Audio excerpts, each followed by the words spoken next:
okay. That wasn't in the brochure. And I'm stopped on such an awkward place. She absolutely stinks of fuel.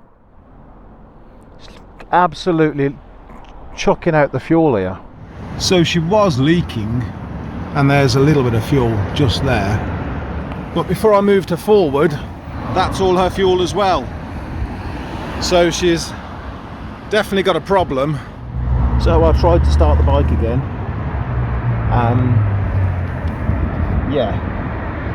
Yeah, let's not do that again. Well, it wasn't the trip out to Jolly's that I had hoped for. I certainly expected to get further than I just got. I'm about 5 miles from home, but actually from my mate's house that we just stopped at, I'm about 60 seconds into the journey to Jolly's. Yeah, definitely not what I was looking for. So my most reliable vehicle at the moment,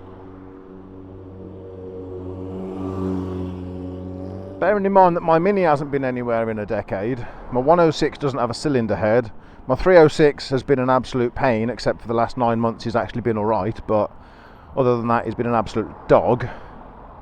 Rafiki hasn't been right since January, and now it's August.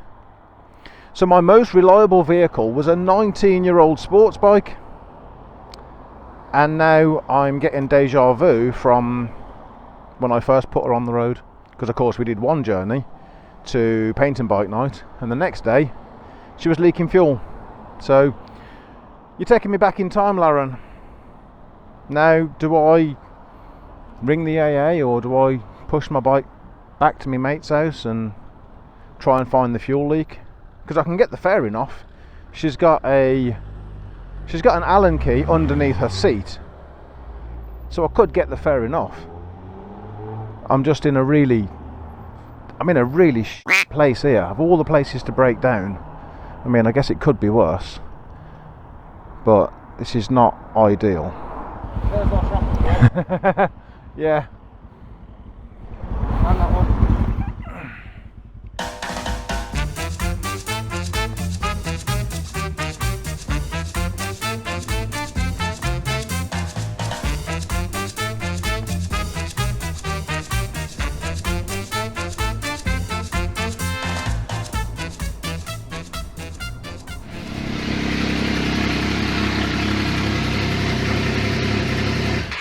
Well, I made it back home. In fact, my friend Zach came back and helped me get the bike back to my friend Ed's house, where we'd only left Ed's house like a minute before the bike broke down.